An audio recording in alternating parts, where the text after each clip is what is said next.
Pardavimo sutarties suvedimas, kuomet kainos formulė yra fiksuota su VKI arba pakopinė.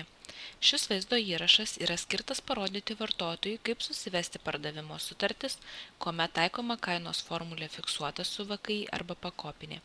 Pradėkime. Navigacijos juostoje pasirinkime modulį Dokumentai, Sutartys ir atidarykime sutarčių paieškos langą. Spauskime mygtuką Nauja sutartis, Nauja pardavimo sutartis. Suveskime pagrindinius duomenis apie sutartį. Nurodykime sutarties numerį. Jei numerio nenurodysite, sistema jį sugeneruos automatiškai. Pakeiskime pasirašymo ir galiojimo datas į reikiamas.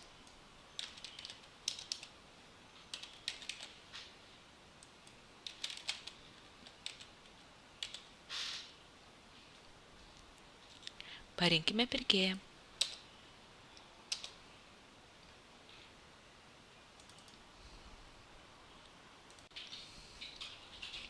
Jeigu sutartis turi galiojimo pabaigos datą, nurodykime ją. Jeigu sutartis galioja tam tikrą mėnesių kiekį, nurodykime galiojimą mėnesiais. Nurodžius galiojimą mėnesiais, galiojimo pabaiga paskaičiuojama automatiškai. Nurodykime sutarties tipą. Įveskime sutarties pavadinimą. Pavadinimą rekomenduojame vesti trumpai ir aišku. Nurodykime, ar sutartyje nurodytos kainos yra su įskaičiuotu PVM ar be jo. Parinkime numatytasias priskaitimo sąlygas. Priskaitimo sąlygos nusako, kokiu periodiškumu generuojamos sąskaitos. Parinkime kas mėnesį. Taip pat parinkime mokėjimo planą. Mokėjimo planas nusako, kokiomis dalimis ir su kokiais dienų atidėjimais klientas privalo apmokėti jam išrašytą sąskaitą. Suvestą informaciją išsaugokim.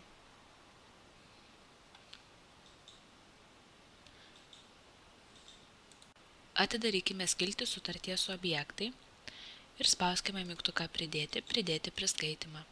Iš pateikto paslaugų ir produktų sąrašo pasirinkime reikiamą paslaugą.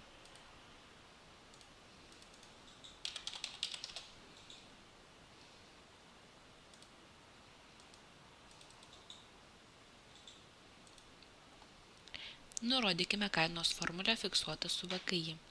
Taip pat pakoreguokime laikotarpį nuo. Paprastai tai bus sutarties galiojimo pradžia, bet kadangi vedame istorinius duomenis, laikotarpis nuo turi būti sausio 1 diena. Nurodykime pirmos sąskaitos išrašymo datą.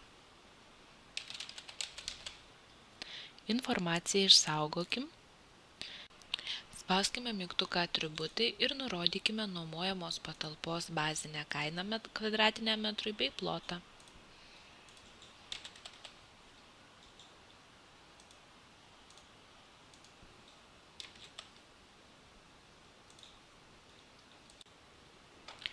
Atidarykime skiltį Atributai VKI procentą.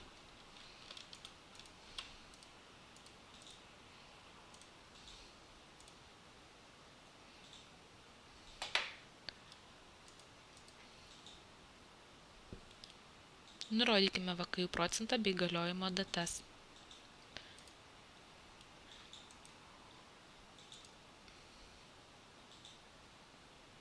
Informaciją išsaugokim ir sugeneruokim priskaitimus.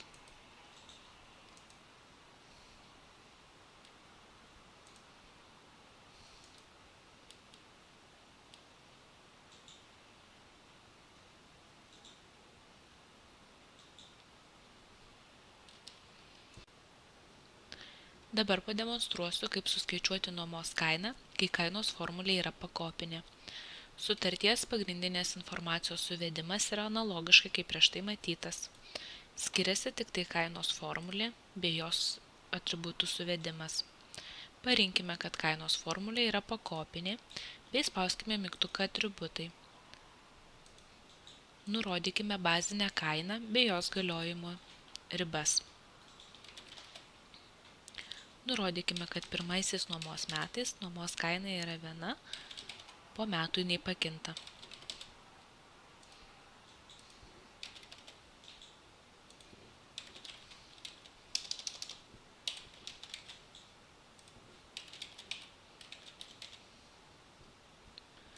bei nurodykime nuomojamo objekto plotą.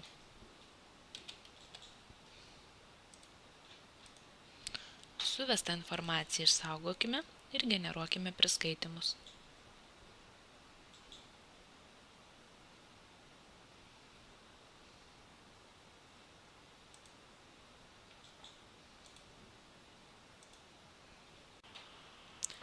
Peržiūrėkime sugeneruotus priskaitimus.